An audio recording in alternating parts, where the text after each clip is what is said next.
Cafe. No guest today, just kind of you and I. A couple of things on my mind, but you know how it is. I'm a reasonable man. I would probably also listen to what's on your mind.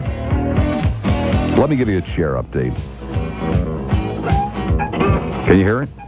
Same miserable, disgusting, despicable, ugly, noisy chair is still in the studio. It has been almost a week now since I discussed this thing with the top levels of management here at WFLA. Obviously to no avail whatsoever. And I got a letter today. Okay, a letter in the mail from a listener who is donating a Canadian quarter to the Lassiter Chair Fund, and suddenly it dawned on me. This is the way to go. This is the way to go. So I am soliciting, starting this very day, your Canadian quarters for the Lassiter Chair Fund. And at this point, I don't think I'm even willing to share the new chair with the other two guys because they have done nothing whatsoever to help in this campaign.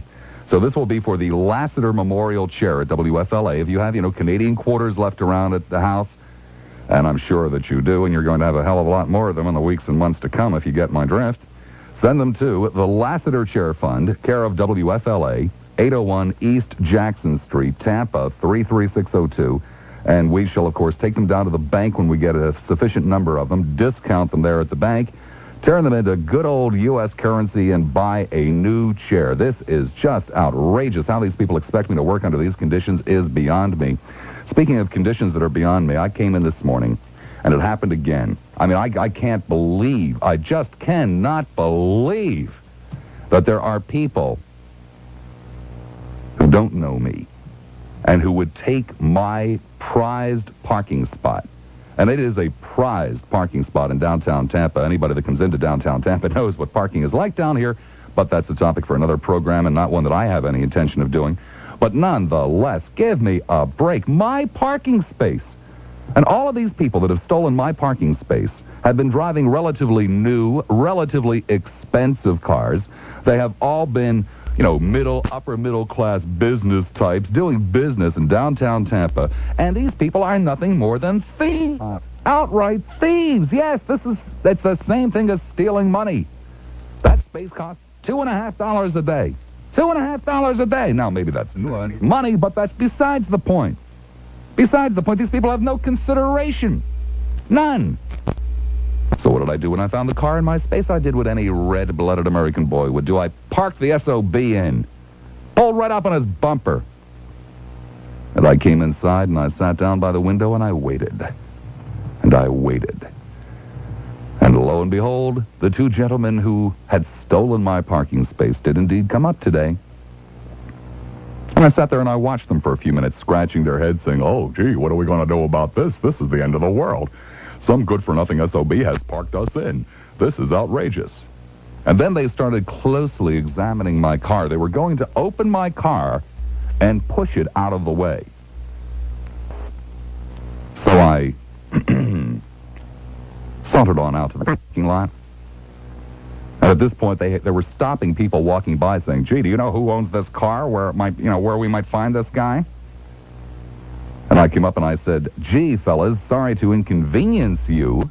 And they looked at me like, "Whoa, you're sorry to. This is an outrage. You've parked us in." And so we exchanged some words, none of which were pleasant, I should point out, none of which were pleasant. And then they started giving me some lip as I'm starting to get into my car to move it. So I get out of the car, I lock it, and slam the door shut. And I said, "Well, maybe we should just have you towed away." And this enraged them. They said, "This is, what do you mean tow us away? You towed away." And I pointed out to them that it was a paid parking spot, and I asked them if they would like to contribute to the cost of the parking spot for one day.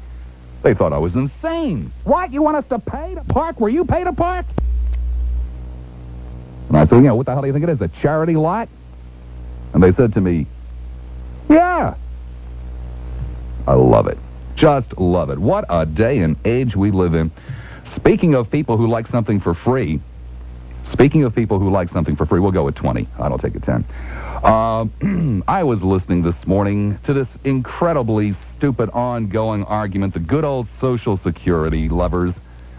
People who stand around with their hands out every month, bellowing over a proposed, and it's only a proposed, 3-month delay in their beloved cost of living allowance.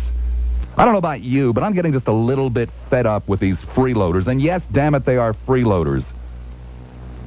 Why in God's name, simply because, you have some gray hair, you think you're entitled to an automatic raise is beyond me.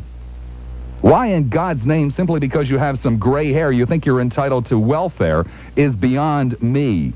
Few other people are entitled to automatic raises.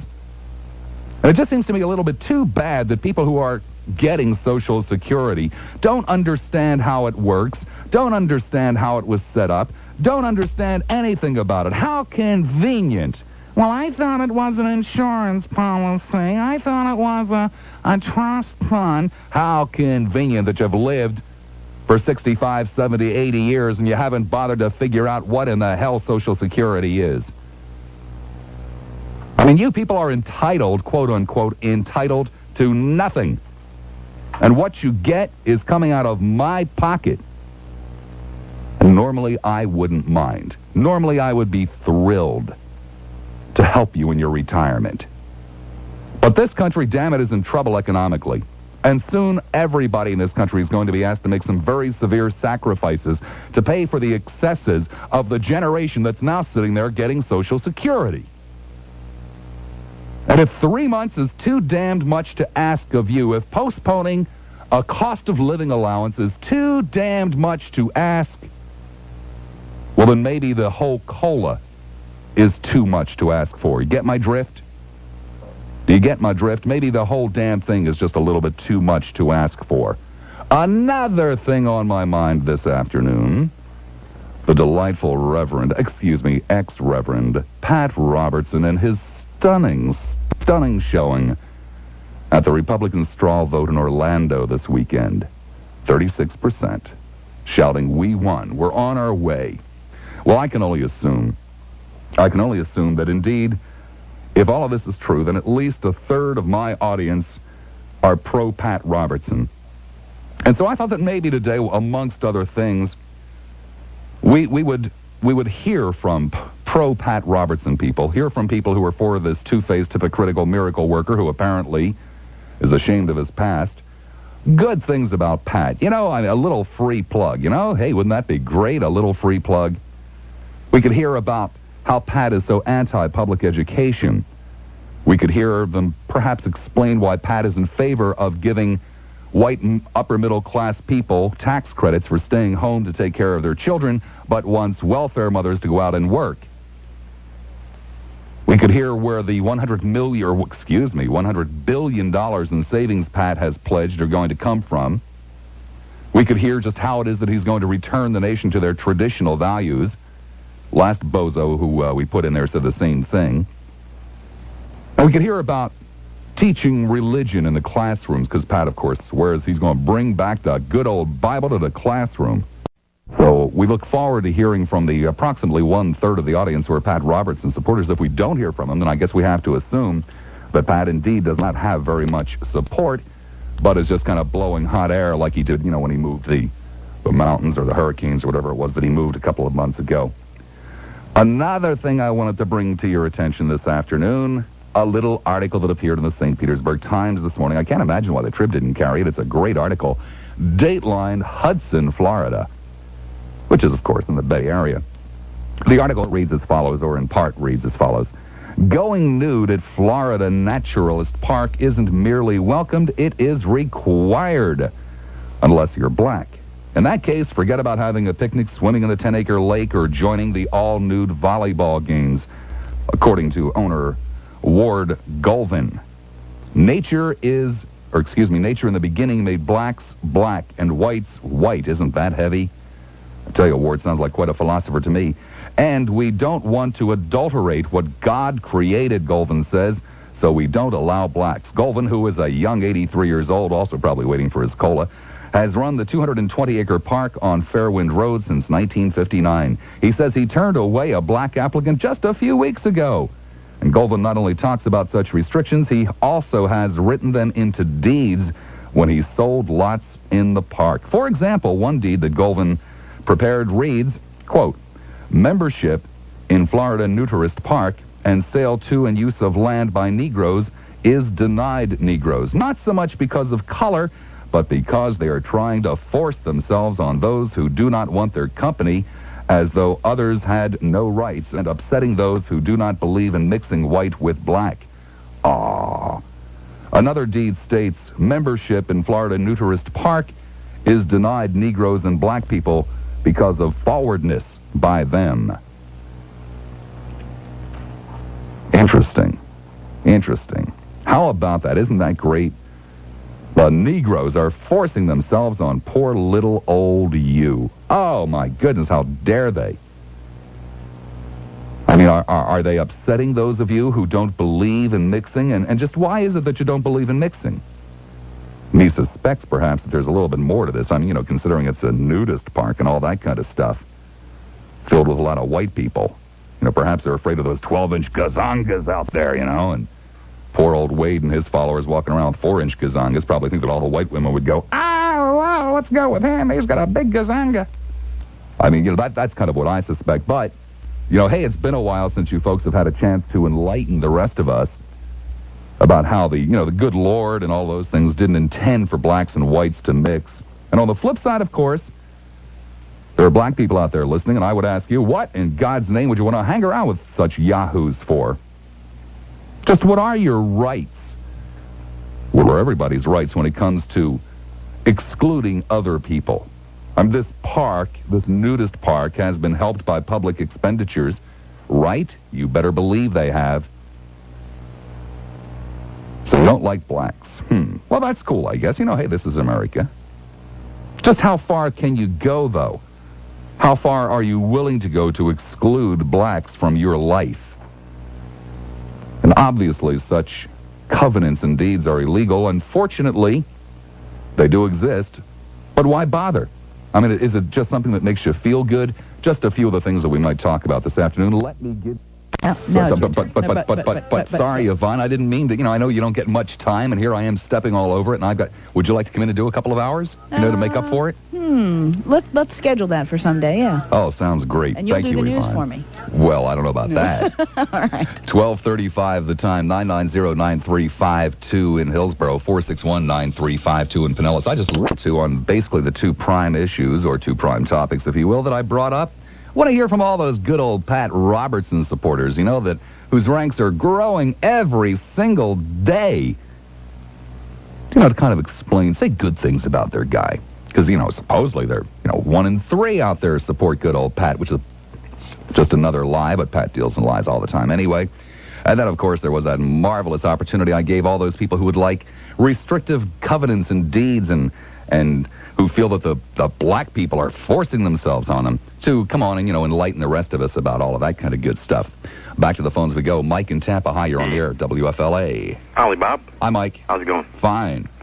I just wanted to address that second issue that you brought up about the restrictive clubs. Uh-huh. Did you say there was a nudist club or something that... Yeah, in Hudson. In Hudson? Mm-hmm. What was the name of that place? Oh, grief. Where's the article?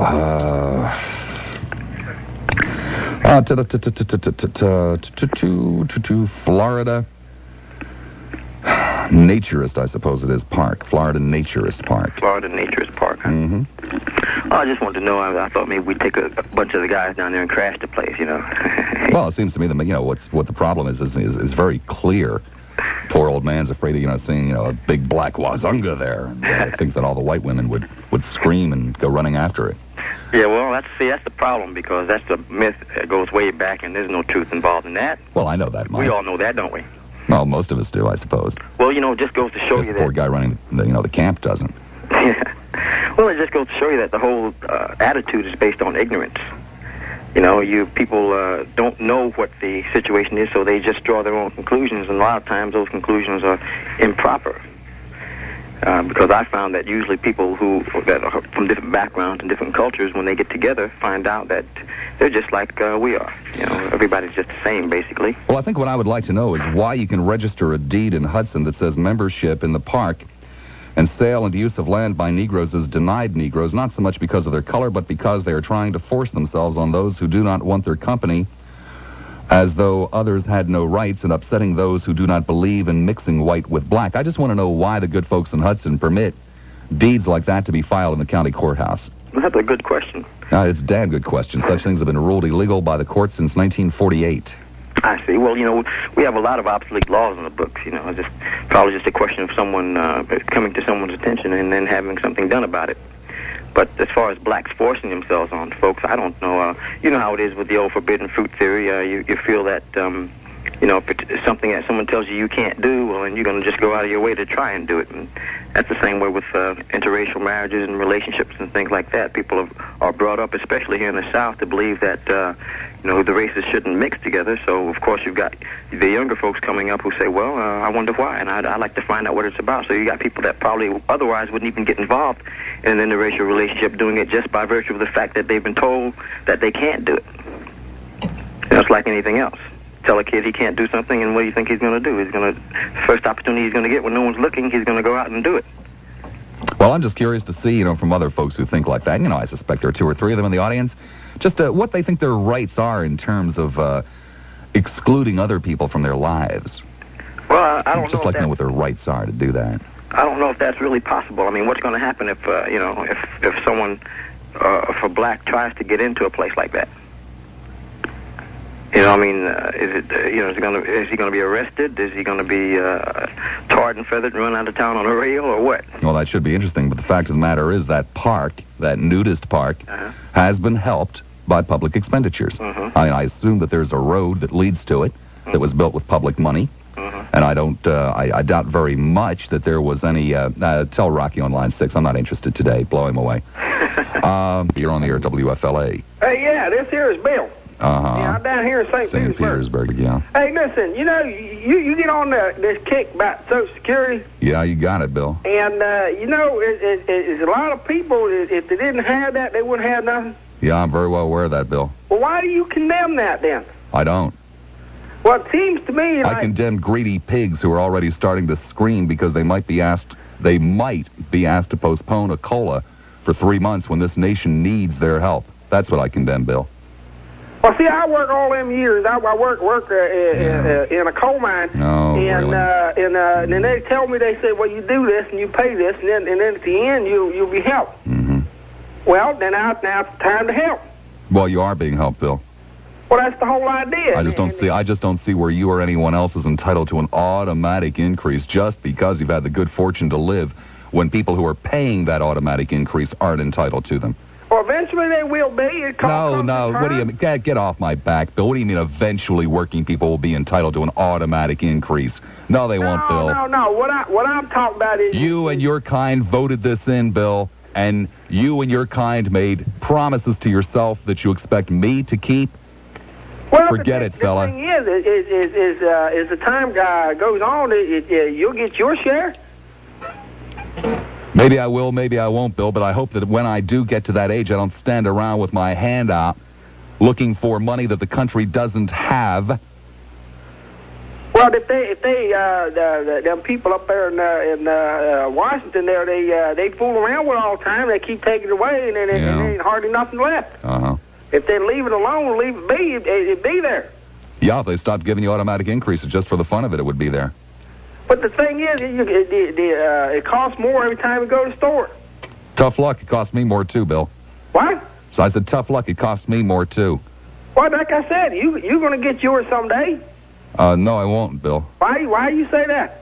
Because I have no guarantee, Bill. Well, there ain't no guarantees anywhere. But the point is, if you... No, the point is, Bill, the country needs help. The point is that everybody has to sacrifice. And the point is that there are some people who are greedy welfare recipients who want more and more and more, regardless of where it has to come from. Now I agree with the people that a lot of people on welfare that don't belong there. Yeah, 36 million Social Security recipients are on welfare. That's not welfare. Yes, it is. No. I paid the money in. No, you didn't. Yeah, I did. They took it out every week. Yeah, and gave it to somebody else. You didn't pay any money in. All you did was pay taxes.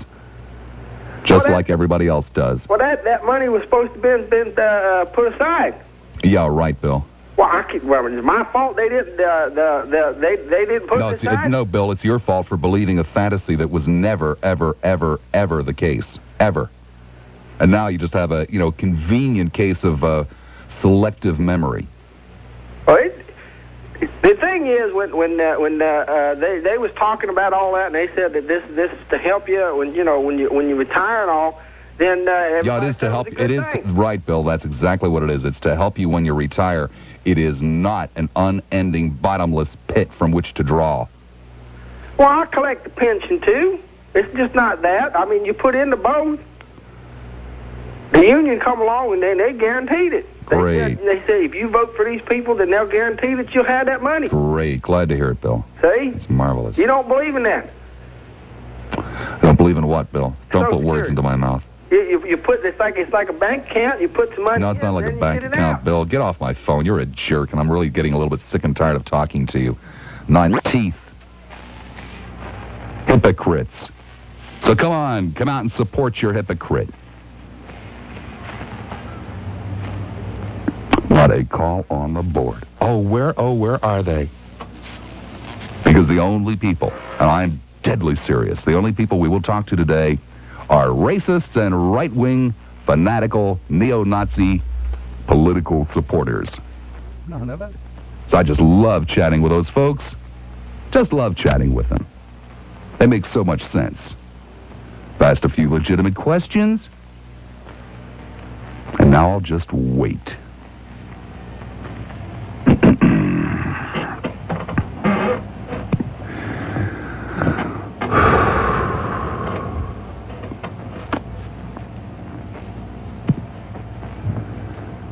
Don't you love living in a community with people that don't even feel they have to justify their position? Isn't it great? Sure is. We'll wait. Cowardly pigs.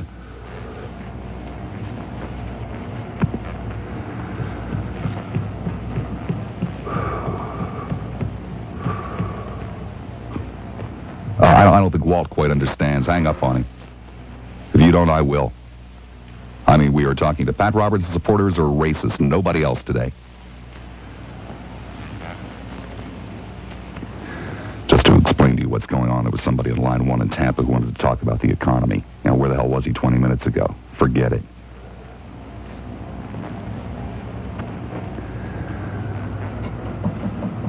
Ah, excellent. Here's one. Bruce in Tampa, you're on the air, WFLA. Bruce once. St. Petersburg, Bruce. Whatever. Bob, what makes you think that Social Security has anything to do with the... Bruce obviously didn't quite understand what the show was about this afternoon. Bruce took about 20 minutes, to get it together, to pick up the phone and call. Bruce is obviously one of those marvelous people who needs help to sit up in the morning. You guys think I'm kidding?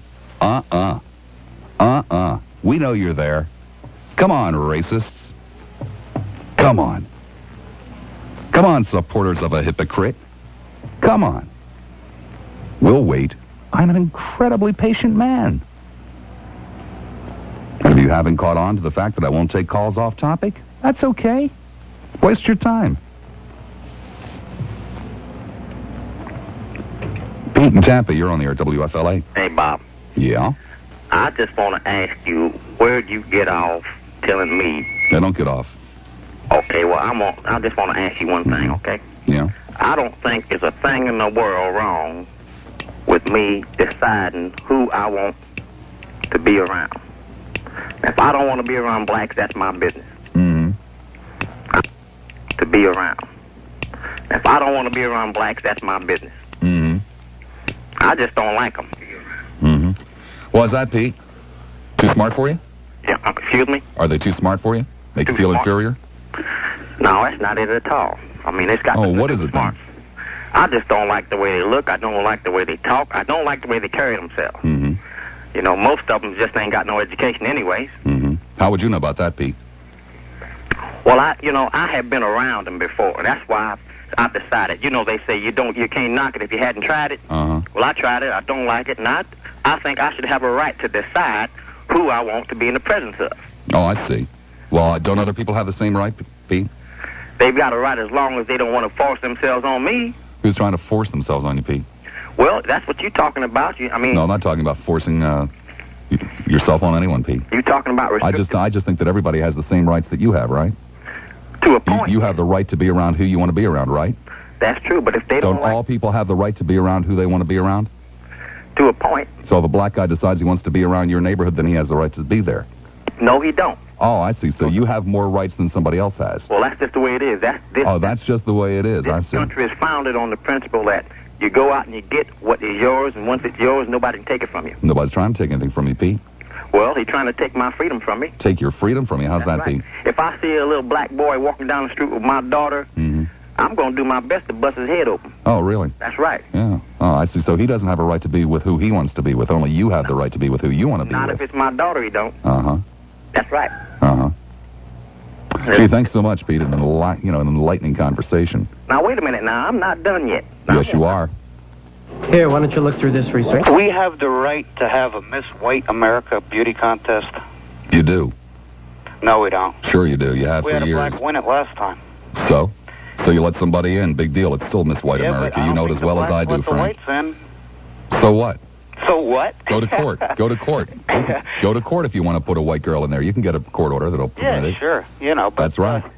On the same token, I also had never heard them solicit to the United Caucasian College Fund on television, neither. Maybe you haven't, but there is a Caucasian College Fund. Well, you know, I'm You know. just trying to say there is a double standard. You know, when it's black, it's not racist. When it's white, it is. So, that's all I got to say. Oh, really? Yep. Oh, okay. Could have fooled me. Ann in Palmacia, you're on the air, WFLA. Oh, God, Bob, it's thinking again Monday. Huh, honey? How are you? Fine, thank you. Okay. I'll give Pete something a run for his money and let his shoulders quiver. 1951 in Virginia, being military U.S. Air Force, I was about to deliver my son. And the most qualified, the most knowledgeable doctor was black. His name was Dr. Stratton. Annie, I don't think you're listening very carefully to the show today. I said we will talk to nothing but racists. Are you a racist, Annie?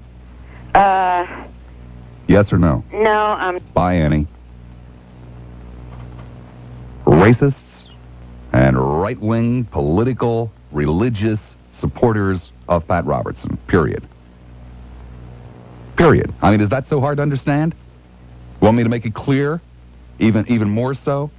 I'm only interested in talking to racists and the new political, religious, right-wing supporters of Pat Robertson who try to tell us that 1/3 of the population of the state of Florida are out there backing Pat.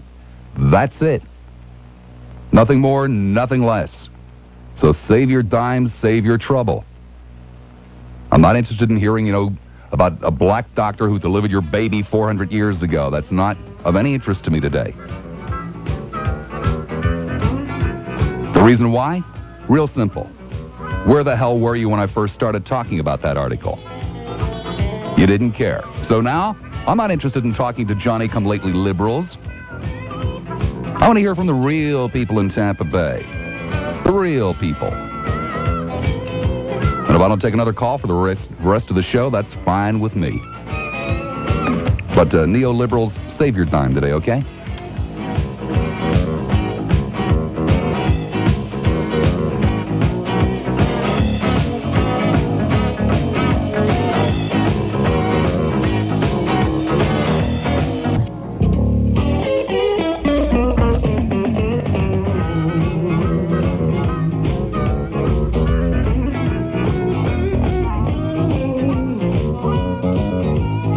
Minutes after the hour of 1 o'clock. Welcome back. Hour number 2 from Monday, November the 17th, 16th, something like that. One or the other. I'm not really sure. What difference does it make? Hey, amongst friends, a couple of days, a date here and there. Who cares? I'm Bob Lassiter with you until 4 on the Talk of Tampa Bay, WFLA. And I'm a disturbed Bob Lassiter. I will admit that. That's why we're going to direct the show this afternoon in one direction and one direction only.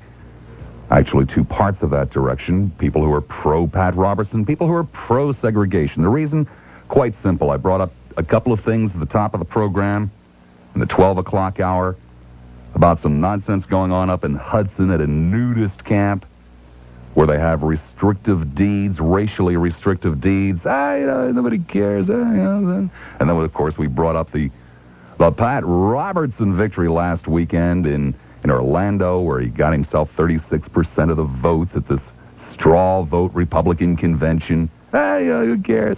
So I'm only interested in talking to people who have passion in their hearts. I'm not interested in talking to people who don't have any passion, people who don't give a damn, people who might, just to appease Lassiter, sit there and scratch their heads for 10 minutes and try to come up with something to say and then call me up. Hey, save your dime. We'll do it some other time, maybe tomorrow, maybe the day after. No, I'm only interested in people with passion in their hearts. People who passionately support Mr. Robertson, who just choose to ignore all of the negatives. I'm only interested in talking to people with passion in their hearts concerning racism. People who feel as though rights are one-sided, theirs, and that no one else has any. And the rest of you, you have the day off. Huh? Isn't that nice of me? The story is thus: one line open in Hillsborough, 990. Lines open in Pinellas, 461. Hey, Jack in Clearwater. Hi, Jack. You're on the air at WFLA. I kind of enjoyed the no phone calls there, when you're just sitting there with all the silence. And I guess people are afraid to admit their racism, and I guess people are afraid to admit their support for Mr. Robertson. No, not at all. I'd like to encourage all of Pat Robertson's people to tune in another radio station. Hey, great. Which one did you have in mind, Jack? Jack, which radio station did you have in mind? Keswick or WSST over in Tampa.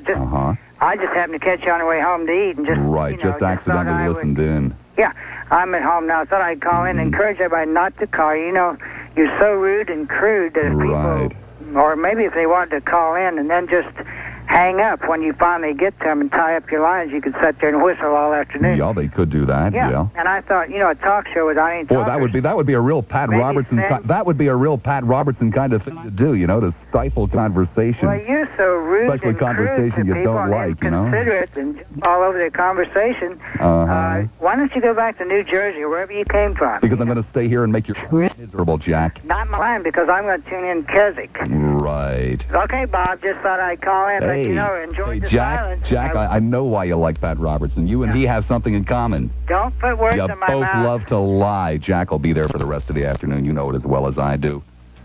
He's a great man, huh? Bob and Valrico, hi, you're on the air at WFLA. Good afternoon, Mr. Lassiter. Good afternoon, Bob. How do you feel today? Fine, thank you. I don't feel too good. I got a bad cold. Listen, I'd like to just clear the air up on a Marine Corps in 1950 to... We're not talking about the Marine Corps today, Bob. As far as Pat Robertson, I'll tell you how it worked. If you'll just give me a second now. There was a camp in Yokosuka, Japan, where all Marine replacements went before they went to Korea. After you got off the ship from the United States, San Diego or San Francisco, California. Now, for Robinson to call his dad from a phone booth in Yokosuka and tell him to swing a transfer, that's a lot of crap. All Marines are trained for infantry combat. All Marines, air wing, artillery, anything in the Korean War, okay? Now, he had to be assigned to an outfit from that Army camp, like the same as I was assigned to my outfit, infantry, okay? Great, Bob, but it's all a non-issue. I couldn't care less about whether he asked his dad to get him out or not. Hey, listen, Bob, they're trying to say the man made a political PI, we used to call it, political influence, to stay out of combat. That's a bunch of bullcrap, because officers I train with wound up in air wing outfits. Well, like I said, Bob, it's a non-issue, because neither you nor I know whether or not he did, nor are we likely to find out whether or not he did, but there are lots of things that we do know that he did. Hey, Bob, even if he called his dad, it's impossible to do it that fast from Japan. Impossible. Like I said, Bob, it's a non-issue. Neither of us will ever find out, and I couldn't care less one way or the other. But there are lots and lots of things that we do know about. A little more on Robinson. The reason I like the guy, he's against dopers, he's against quiz, and he's against criminals. That's all he hollers about. What's wrong with that? He can't be a bad guy. He can't be a bad guy. Oh, really? Then why does he have to lie about his credentials? Who says he did? He does. He now admits to it. Oh, I don't know about that, man. Well, you know about like being on the board of directors of the United Virginia Bank, which he never was. Like attending graduate school in London, like he never did. Stuff, Bob. I see. Hey, Bob, that's the same thing like a kid trying to join in 1965. Well, you know, Bob, if you were applying to work at the 7-Eleven for the midnight shift and you put down lies on your resume to get the job, you know what they'd do? They'd fire you. You wouldn't be fit to work at the 7-Eleven. Yeah, but, hey, Bob, if they start digging into everybody that run for anything, they committed mortal sins. This is petty stuff, Bob. No, it's not petty stuff. No, it's not petty stuff for a man who holds himself above everybody else with his self-righteousness. It's not petty stuff at all. Well, he didn't really unless Bob, because of, let's say a particular voter's homophobia, and thinking that he's finally stumbled upon a candidate who is equally as homophobic, might overlook the other things. Hey, Bob, a little more on racist. I'm a racist because I don't like Jewish businessmen. I had a little argument with my friend, Mr. Norman, about that last week. Jewish businessmen crucifying us truck drivers. I don't hate all Jews, just Jewish businessmen that were in the trucking industry. Oh. I'm a racist, if you want to call me that. That's it, Bob. Oh, okay. All right. Now, Billy in Tampa. Hi, Billy. You're on the air, WFLA. Hey, Mr. Cather, what's happening? This is Billy, man. I tell you, man, I do believe in segregation, man. I tell you, I don't want to be around you honkies, man. I tell you what it's like, man. It's like Campbell's pork and bean soup and Van Cans. You know, like in Campbell's, you have them little white things. Is this supposed to be clever or funny or something? No, man, I'm telling you the truth. Oh, I see. You better listen up now. All right. And you know, like the white stuff in the pork and beans, you eat that stuff, don't you, man? Mm-hmm. No, I don't, man. Oh, what by the way, is a blood disease that only affects black people? I don't know, man. Oh, I see. I guess you're not black then, huh, Billy? I guess you think you're trying to be real cute and clever, huh? I don't know what you're talking about, man. Don't you? No, I'm sorry. I do not understand. But I'll tell you something else now. A lot of things you don't understand, Billy. You don't understand how disgusting you are. You don't understand how degrading you are. Why do you say that, man? Because we all know, Billy, that you're not black, even though you're trying to pretend to be. You're wrong, brother. That's why you didn't know about sickle cell anemia, something that's on every black's mind. Sickle cell, I understand what sickle cell anemia. Yeah, that's why you didn't know what the blood disease was that affects black people. I didn't go to school like you, man. I don't know no difference. Yeah. And another thing, man, it's like they sucking mayonnaise through a Brillo pad, and I don't understand it, man. Yeah. Why don't you have the courage of your convictions, Billy? Since you hate blacks, why not just come out and tell us why? I didn't say I didn't like blacks, man. I didn't like honkies, man. I don't like you, man, because you're big and you're goofy and you got a big head. Yeah, I don't like you either, fella. Jim in Palmacia. Hi, you're on the air at WFLA. You're so full of crap, Bob. I'm so sick of hearing you. Yeah. All you ever do is cut down people. I have a right to decide who I want in my who I want to draw my church or who I want to do whatever. I mean, if a black man come up to me and asked me for a quarter, I'd say no. Mm-hmm. I'd say no. I mean, I don't feel that anybody that is black has the same rights as white people. Oh, really? Why is that, Jimmy? It's never been that way. Mm-hmm. Look back in the 1800s. Now you see this Abraham Lincoln. A lot of people are going to not like me for this, but he was wrong cutting out slavery. Yeah. Now there is nothing wrong with that. Uh-huh. A lot of those people didn't mind doing that, I'm sure. Mm-hmm. Now I just don't understand you. Are you a black sympathizer, a nigger sympathizer? No, I'm a human sympathizer. Human sympathizer. Yeah, I sympathize for all humans who have to suffer of ignoramuses such as yourself. Call me an ignoramus. I'm not. I just did. Well, I'd say you are, but you just sympathize with these people. They don't have the same rights as we do. Really? Not at all. What gives you rights and deprives someone else of them? White people founded this nation. Really? Yeah, they did. Uh-huh. You see any black pilgrims? You don't see no black pilgrims in paintings or anything like that. Uh-huh. Not at all. Uh-huh. Sick, Bob. You're sick. You're so full of crap. Really? Well, what makes me full of crap? Just all your stupid things you say all the time. You cut down Pat Robertson. That's a fine human being now. Oh, a liar. It's not a liar. He's a liar. Reagan's a liar. He lied about his marriage. He lied about his education. He lied about his business connections. He's a liar. How do you know that? That's what you read. No, he's admitted all three. He's admitted to all three. Well, didn't you know that, Jimmy? Do you ever read anything? Do you ever listen to a newscast? Do you ever pay attention to the world around you? I read the paper. A lot of it's bull. I appreciate that a lot of what's in the sports section and the horoscope is bull, but do you ever read, the front part of the paper? Oh, that's bull. It's a bunch of communist sympathizers that write that garbage. Uh-huh. A lot of it. Yeah. Most of it, really. Really? That's right. Uh-huh. I think you're a communist sympathizer too. All these people. All the people at Well, let me see if I have this right. You mean who are in favor of human rights are communists? Yeah. So anybody that is not a communist would not be in favor of any form of human rights. You're right. I see. That's all I got to say to you. You're so full of crap, Bob. Really? Yeah. Oh. Goodbye. Goodbye.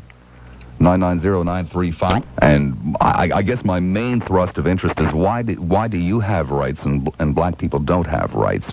And that kind of relates back to an article that I came across this morning in the St. Petersburg Times about this nudist camp that sells lots up in Hudson, Florida. Marvelous community, great community up there in Hudson. That puts restrictive covenants based upon race in their deeds. And then, of course, I was really interested in hearing from that, the 1/3 of the P-Whiz were in Tampa Bay, roughly 1.8 million. So, something in the neighborhood of 600,000 to 700,000 people who are theoretically listening to this program, who are supporters of the whoremonger Pat Robertson, the lying Pat Robertson, the hypocrite Pat Robertson. And I just thought, it would be fun to just fill the phones this afternoon with Pat Robertson talk. Pat's a great guy, I guess, because he doesn't like homos, whatever it is that you've latched onto him for. And they are the restrictive covenants on the program today. Sorry about that for, all of you lately liberals. But, you win some, you lose some. Well, William. Well, maybe it doesn't have to be that way. I mean, if you would be reasonable and allow people to do what they wanted to do, then there wouldn't be that problem. You have the problem, though. What are you going to do about it? I mean, what can you do? We've got the problem. And I think the best solution is just to remain within your own race. Well, there is another possibility, I suppose, William. I guess it hadn't occurred to you. What's that? Mind your own business. Oh, that's it. Henry didn't stay around. Henry, I guess, doesn't have the intelligence to tell me why I'm so ignorant. Henry, of course, likes to support for the presidency. He was a pro-Robertson person. At least that's what he told the producer. Henry likes to support a lying whoremonger for president in this country to return the nation to its traditional family values. Right, Henry. Annie in Palmacia, hi, you're on the air at WFLA. Yeah, Bob. As far as blacks and whites concerned, that doesn't bother me. It's the Orientals that bother me. You better believe it. Why is that? Why? Yeah. The female Orientals. They come in, the GIs marry them overseas, they wait until they get their citizenship papers, and then they divorce them. Oh, there's a lot of good ones that stick right with them. Yeah. But there's a lot of they bother me more than the blacks don't bother me at all. Really? That's right. Amazing. They're born and raised in this country and everything. It's the Orientals that come in here, and you go out and you try to buy something. The military base is an example. Half the military base in the PX and commissary is run by Orientals. Oh, let me see if I have this right. You mean the Oriental women? You heard me. I said, let me see if I have this right. The Oriental women are apparently far, far smarter than our good red-blooded American boys. Oh, let me tell you something. I said, let me see if I have this right. Oriental women are apparently far, far smarter than our good red-blooded American boys. How do you mean they're smarter? Well, I guess they must be tricking all of these good red-blooded American boys into marrying them. Well, I'll tell you what. There are a lot of them that come over here for the reason of being an American citizen. So American boys are kind of stupid. So American boys are kind of stupid when they're overseas, huh? They get sucked into this. Belligerent. I have spent a great deal of time in the Orient. And believe me, they don't voice their opinion over there like they do here. Oh, really? How's that? The blacks don't bother me at all. Well, what do you mean by the Orientals don't voice their opinion like they do over here? Well, what do you mean by that? Men over there don't allow it. So I guess the Oriental men are vastly superior to American men, too, then. I didn't say that. Well, that's what you're implying. I don't think you know what you're saying. I'm trying to help you out here. These kids go over there, and these Orientals come in here, and they think that whatever don't stink. They're very belligerent, and you're not an illiterate, Bob. You know exactly where I'm coming from. Oh, don't put thoughts in my head, ma'am. I haven't the vaguest idea where you're coming from. I just don't understand. I just don't understand why you feel that these Oriental women are vastly superior to American boys. I did not say they were that superior. Well, how else could it possibly be that they're tricking all of these American boys into marrying them and bringing them back here? Let me tell you something. After a little while, they get rid of them. Oh, I thought it was the other way around. But you That's talk what you said in the about beginning of the black and conversation. white. That's what you said in the beginning of the conversation, You that it was talk the about women black who dumped and the white. men. That doesn't bother me. Right, of course. These are American blacks that are born. Mm-hmm. That doesn't bother me. Well, It's why did you the change? Why did you change your Oriental story, women that come in Annie? here Why did you that change? bother me. Annie, why did you change your story from the I didn't beginning? change my Sure, you did, story. Annie, because in the beginning you said that it was the women who were dumping the men, and now just 30 seconds ago you said it was the other way around. It's the men who get rid of the women. Like I tell you, these Orientals will marry and come into the United States, and then they get educated. They might find some other sucker that's a little more well off. Oh, I see. Hey, let me tell you something. So it isn't the men that's getting rid of that's throwing out the women. It's the women who are throwing out the men. Well, let's face it, they realize that the round eyes aren't as, well, I'm Round a eyes lady, ain't I too won't smart. say. You mean round eyes ain't too It all smart, goes up and down, Bob. Have a good day. No, I thought it went from side to side. At least that's what I used to hear. So, you're not a racist? Am I not a racist? Yeah. Of course I'm a racist. Everybody is. But I try to fight it. All right, let me ask you something. How many niggers work at your station? How many niggers? There are absolutely no niggers that work at the station. There are a number of black people that do. All right, how many black? Oh, yeah? Uh-huh. Oh, all right, that's all I want to know. Oh, really? Uh-huh. Would you think you're going to embarrass me or something, Terry? Yeah, I thought you were going to say none of them did. Hey, Bob, I'll be listening. Terry? Uh-huh. Do me a favor. What? Don't listen and don't send me your money. What? You heard me. No, I didn't. Oh, well, then I'll say it again. Don't listen and don't send me your money. I don't need subhuman pigs like you.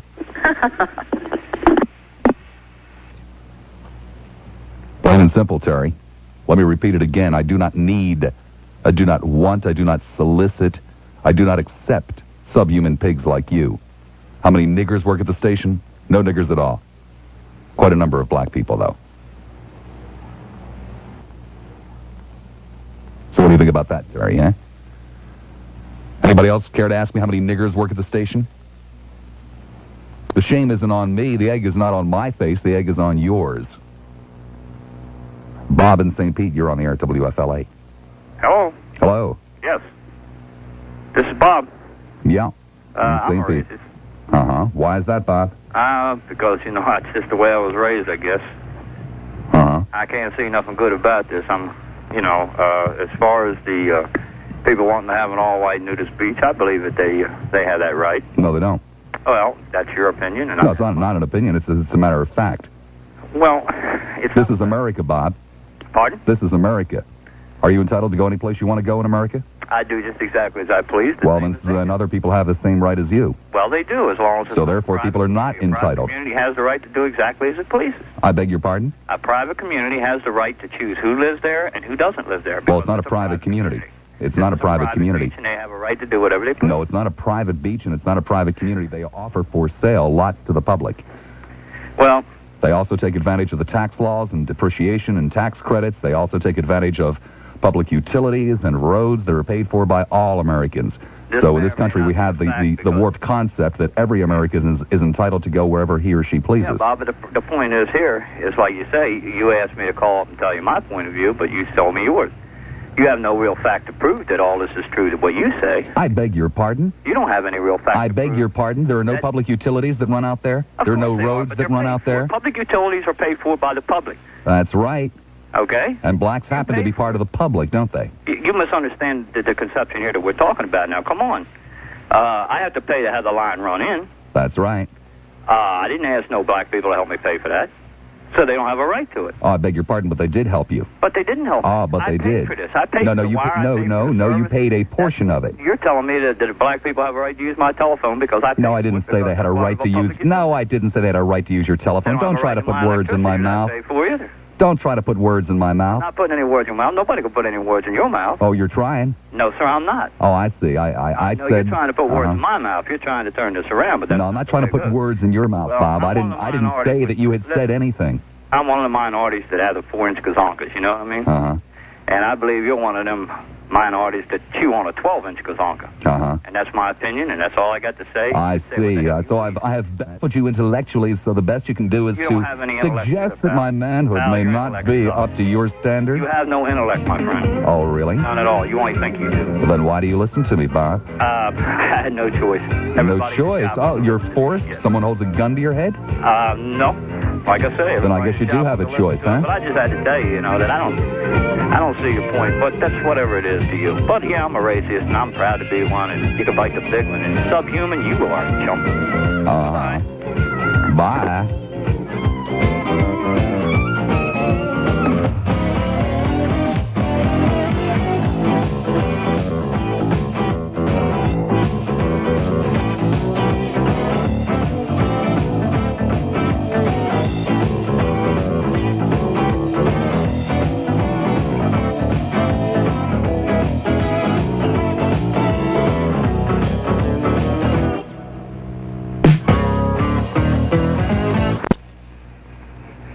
Well, I don't remember hearing him say anything like that, but you can imply and read into almost any statement anything you want to.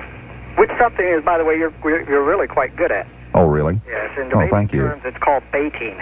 And you, sir, are probably one of the best at baiting I've ever heard. Uh-huh. As a matter of fact, I'd say you're a masturbator. Really, would you? Yeah, Well, that was clever. I thought so. Thank you, sir. Don't you ever masturbate? I'm married. I don't need to. Oh, right. We'll talk to you later again, sir, I'm sure. Don't threaten me, fella. Show, by the way, good work. As far as that masturbation quote, that was called for. So, I totally agree with you. No, I beg your pardon. It is what he called for. Yeah, the whole maybe purpose of his call. It's a closet case. I like it anyway. Probably took him 2 hours to figure it out. I am a racist. Uh-huh. And I do not like niggers. Uh-huh. Why is that, Joe? Why? I'll put it this way. We finance them, we give them schools, we feed them, then they're still selling cocaine. I mean, hell, well, they ought to be involved in some other business. What about all those white people that sell cocaine? No, they don't sell it. They do it. No, a lot of them sell it. Not as many. Oh, I mean, Temple Terraces, the pits. I mean, but besides that, I just can't stand niggers. I have my own personal reasons for hating them. Well, why is that? Why? Yeah. Well, for one time, I did a little time. To be a trustee, I was white. Uh-huh. I mean, hell, they say black's back, but I still say white's still right. By the way, you don't have any blacks working for you anyway, do you? I don't have anybody working for me. None? No one works for me at all. All right, I don't employ anyone. Yeah, I was about ready to go apply for a job. Sorry, I don't employ anyone. That's a shame. So anyway, I want to give you a compliment. I do like your show. You're doing good work. Okay, As Joe. far as my position on blacks, I still hold my stand. Even though it makes no sense whatsoever. That's basically what I wanted to let you know about. Okay, thanks, Joe. Joe called up to tell us that his stand didn't make any sense whatsoever. Perhaps you would like to do the same. How you doing, Bob? Fine, thank you.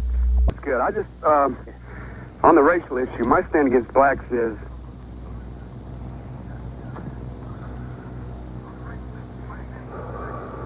Ken's listening to himself on the radio. He's Yeah, fascinated okay, by it. I'm about 30 seconds behind here, but now I see what's going on.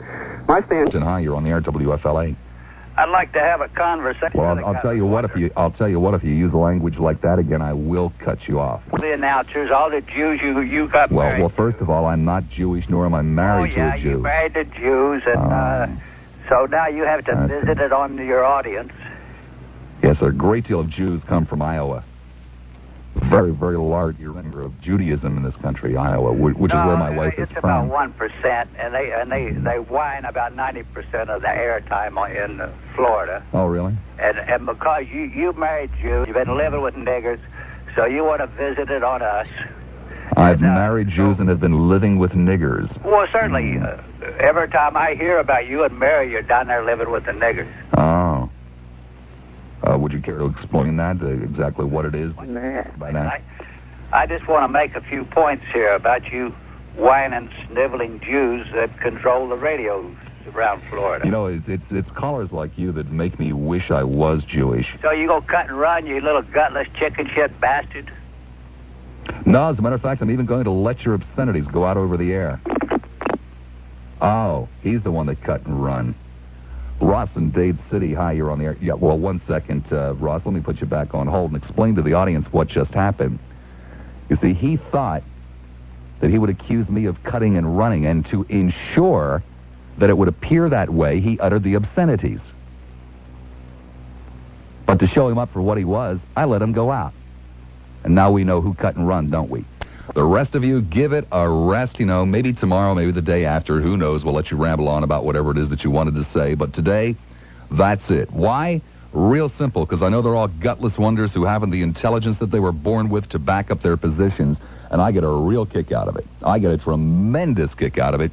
Just sets my heart to dancing to watch somebody stand there and grovel. Sets my heart to dancing. But I'm a patient man, and I will wait. I will wait until 4 o'clock if need be. What the hell, I may even, borrow some of Webb's show and continue to wait because I just get a tremendous kick out of it. An incredible kick out of it.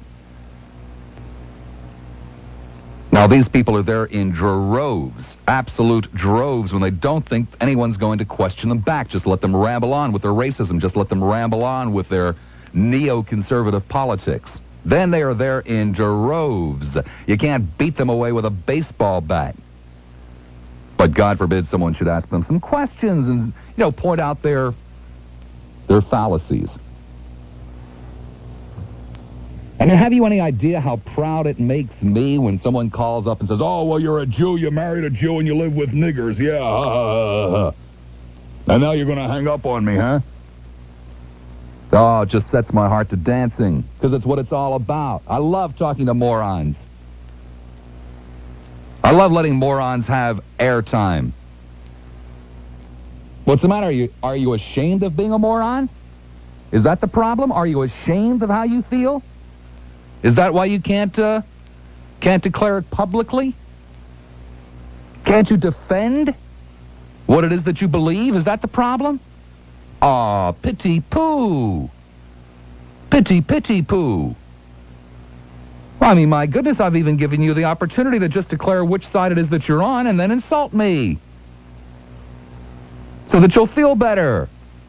That's what everybody likes to do in this country anyway, is feel better. It doesn't make any difference if it's right or it's wrong, if it's important, unimportant, relevant, irrelevant. Just feel better, and I want you to feel better today. I want you to come public with it. Poor people. I mean, you have no voice, and I'm trying to give you one. Isn't that white of me, if you'll pardon the expression? I think it is. Let me give you the telephone numbers again, gutless wonders. Sandy in Palm Harbor. Hi, you're on the air, WFLA. Hi, this is Sandy in Palm Harbor. Uh-huh. Yeah, for the minute, but I interrogate. I am a Pat because I hope morality will come back to the country. Don't you interrogate those that say, oh, they're phonies and all that? You don't interrogate them like you do. I don't know what the hell you're talking about. Well, like because the ones that call... Which phonies did you have in mind, Peggy? You're calling Pat Robertson and the others a phony. You don't say to them, why you say that? Why do you say that? Why do you say that? No, you don't do that. But if somebody comes in on the opposite view... Well, I beg your pardon. I'm the one that called him a phony, and I told you why. Yeah. Yeah. Well, no, somebody else called in and said it too. Nope. I'm not talking to anybody but Robertson supporters. Yeah. Am I, Peggy? Well, you... Am I, Peggy? That's right. Am I, Peggy? That's right. So I guess we didn't have anybody to call up and said he was a phony, because I'm not talking to those people. They did too. But I don't have but a minute. I'm not hanging up on you, but I don't have but a minute, so thank you. For what? For your time. Oh. A line open in Hillsborough, 990-9352. Steve, you're on the air at WFLA. Steve is the newest member of the Subhuman Pig Club. Neil in Zephyr Hills, you're on the air. Neil is another member of the Subhuman Pig Club. Richard in Tampa, you're on the air at WFLA. Yeah, Bob, this is Rich. I'm calling. I'm a black male, and I think I qualify as a racist.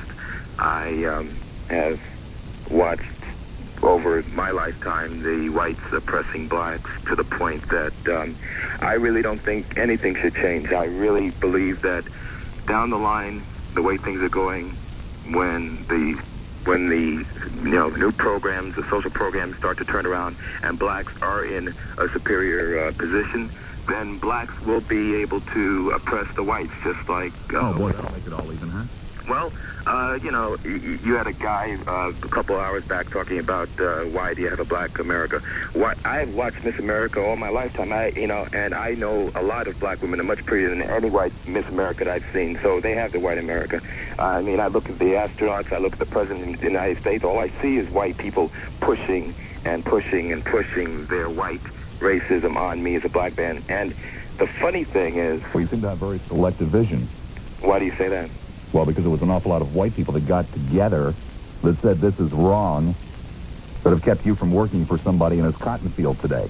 Well... That have given you the vote, that have given you a job so that you have a telephone to call up on. Yeah, but ironically, when the framers of the Constitution drafted it, they said all men are created equal. So I was given that right from that point because white people decided that they were going to use their racist tactics to deny me that right, that I couldn't go to schools with white people, and that I could not live in communities that I chose to live. Well, I guess you're no better than those people, then. Well, that's why I'm calling, because I consider myself a racist in some regards, and turn around as fair play. What I was driving at, and what point I wanted to make is that in the field of sports, where, you know, you have a uniform system, where you have rules, and you can't change the rules in midstream, and you cannot use nepotism, you have the people like Jackie Robinson or Joe Louis in boxing or Jim Brown in football, where in just the last 40 years they have taken over Hank Aaron in baseball, who have surpassed all the records of white supposed superior. Yeah, there was an awful lot of white people that went to bat so that Hank Aaron could play baseball. Well, like I said, that was given to me and to my black forefathers when the Constitution is drafted. Okay, so they, you know, I say it was taken away by white racists. Well, I guess there were white people that put it in there to start with. Right. Again, as I said, you know, we had no choice when it came down to even being a part. I mean, even down to the vote, even down to just the simple 2/3. We were looked at as 2/3 of a person. Or by the way, you don't know your history very well, because those men that drafted the Constitution, many of them were slave owners, and they specifically denied you, the black man, you, the editorial you, right, the vote, right to play, you know, the baseball game and the whole bit. All right, well, it was some white people who are quite alive today who saw the injustice of all of this and tried to do something to change it. Well, ironically, the way I look at it is that, again, when you put down all of the racial barriers and we are looked at as equal, we tend to be far superior. And as I said, looking in between the white lines in the field of sports, as an example, when you cannot use racial prejudice and racial stereotypes, we far surpass in that market and in that field of battle. And eventually... I really don't see what your problem is with white racists. No, well, see, the thing is, eventually what will happen is that when blacks are in a position of authority, then we will be able to show white people what racism really is about. Well, I guess that blacks will never be in a position of authority if about the best you can do is to point out that you have a home run king. No, that's not... That's just... I mean, I just brought up one point. I mean, you have the... You know, in perhaps the most unimportant one. I mean, in the music... No, I mean, I use that as an example, talking about things being equal. How many other fields of... I mean, in the education, we weren't even allowed until Brown versus Board of Education, we weren't even allowed by law to go to school where we chose to go to school. No, but you're still permitted to pick up a book and read. Well, fine, but equal education for all people, we weren't afforded that. All right, so I mean, if you look over the overall period of time in our generation, at least in my generation, eventually we will surpass and we will be in the forefront. We will be in power, and then that's why I don't want any. No, Richard, I think you're wrong, because there's still enough decent people today to keep black racists and to keep white racists from running rampant in this country. Well, as I said, I didn't learn about racism from a book. I saw it from whites. Whites taught me how. All the more reason you should be appalled by it instead of sitting there licking your chops waiting until it's your turn. Well, as I said, you know, if you're not turnaround is fair play. No, it's not. That's just a phrase. I did not create the situation. It was created by whites. And all I'm doing is just, I don't want any patronage. No, all you're doing is a great disservice to your people. That's all you're doing. I'm not doing any disservice to my people. Whites have done disservice to my people. All I'm doing is... Well, yes, whites have done a disservice to your people, but you are also doing a great disservice to your people. Well, that's your opinion, and as I said, you know, when it comes down to it, there will be a time, and as I said, without the patronizing whites that are trying to look for equality now, it's mighty funny now. Patronizing whites, Richard? Yeah, patronizing whites, because now all of a sudden that blacks are starting to come in the forefront. Now all of a sudden we have all these white liberals, these white. No, it's not a matter of now all of a sudden, Richard. There have always been such people who are always opposed to any form of prejudice, to any form of bigotry, to any form of anything that would hold one human being below another. They've always been around, Richard. Well, it's now starting to present itself a lot more in social programs. It's starting to present itself more where you have blacks that. Where the hell do you think those social programs are coming from, Richard? Because again, I said it was something that that shouldn't even have been presented. That never should have been an issue. It was already decided and agreed upon in the Constitution over 200 years ago. Well, you're wrong. It wasn't. Again, I'll go back and point out to you that the people who put the Constitution together, many of them were slave owners, and they debated whether or not to give black people an equal share and decided against it. When it says all men are created equal. Well, I know what it says, Richard. You know, all kinds of things are said that aren't meant. Well, and it's only recently that some decent people have pointed out that it says all men are created equal. Some decent and white have tried to make something of it. Some decent white people, some decent black people, some decent yellow people, some decent red people. It's still going to be a position where I will eventually be, and as I said, I look at it as ironic that now the whites that are coming about are standing up, black and white together, talking about, yes, equality for all, and that there shouldn't be discrimination. You make it very difficult, Richard. You make it extremely difficult to ask for equality. I shouldn't have to ask for it. No, Richard, I think you misunderstood. You make it very difficult. You make it very difficult for anybody to stand up for your rights, Richard. And served in the war. I should not have to ask for equality. I defend. Well, again, I'll go back and point out that you misunderstood. Again, I will go back and point out the fact that you misunderstood my statement. You make it very difficult for anyone to stand up for your rights because you apparently have no respect for anyone else's. I never had a choice in the matter when it was put upon me, and I had to go. Oh yes, Richard, I beg your pardon. You do have the choice of being a human being as opposed to being a racist. I grew up in a personal country. Choice. I grew up in a country that perpetuated racism against me. I did not. Maybe you did, Richard, but you still made a very conscious decision on your own to be a racist.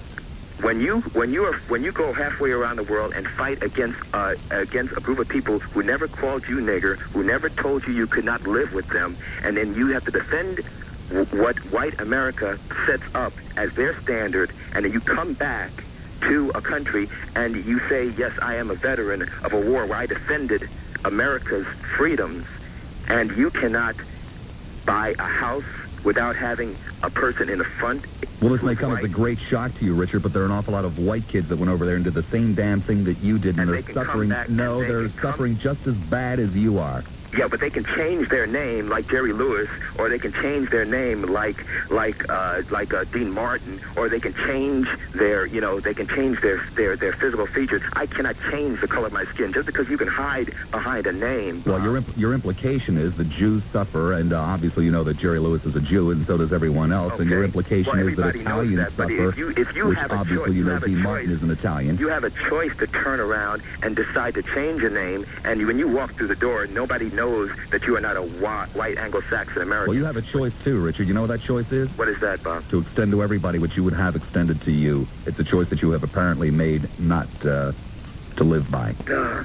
Discrimination. I think Dick Norman is white, right? He's on 3 hours in the morning. Yeah, I think he's You're white, Bob, and you're white? I think so. You're for 4 hours. Ted Webb, I think, is white. He's Hispanic, yeah. And then you got Paul, he's white, I think. And then you 3 madams.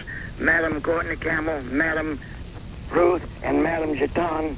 They're all 3 madams. And they're all white, I think. Yeah. And why don't you have a black day and a white day and a black day and a white day and a black day and a white day? No, because you're prejudiced. You give all the days, all day long to white. Why don't you have black? Well, first of all, I don't do the hiring here. And secondly, to the best of my knowledge, this radio station, as do most radio stations, go out of their way to seek black candidates for positions. Well, it may not be many qualified then, because to my knowledge, you don't have a black one on except that gal that reads the news, and she doesn't pronounce words correctly half the time. Uh-huh. Yeah, you know, like H-E-L-P, we want to help, but she said we want to hope them. H-O-P-E, we want to hope them. Uh-huh. We don't want to help them, we want to hope them. H-E-L-P is hope. Well, actually, I think every white person here at the station has, from time to time, sometimes many times, in the course of one day, mispronounced a word, you know.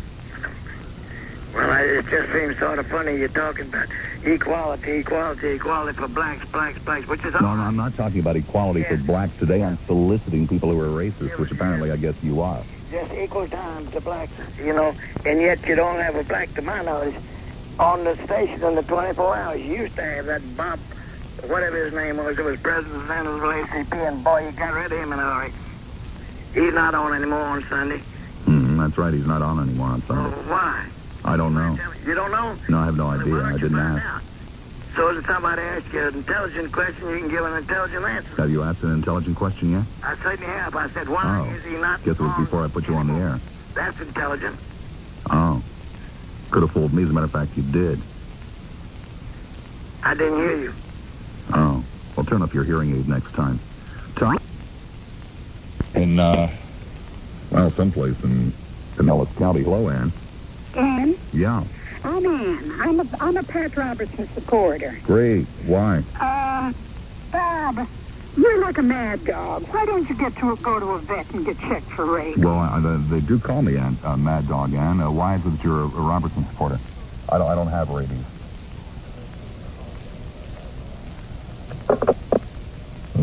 I guess Ann just wanted to hear herself on the radio, and Ann doesn't know why she supports Pat Robertson. Here and play the kazoo while I wait for you people to admit to what it is that you are and tell us just why it is that you love Pat. So you have the phone numbers. I'm not going to go through this charade again and give you the phone numbers. We'll just sit here and wait, and however long it takes, hey, what the hell? Okay, what might be appropriate kazoo music for this particular program?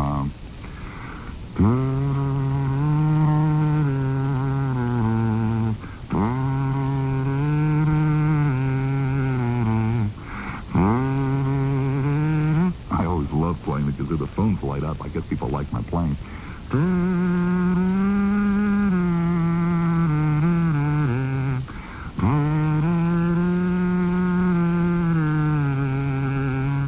Ooh, up to 4 lines. It always amazes me that no one else in the market has caught on to this stunt.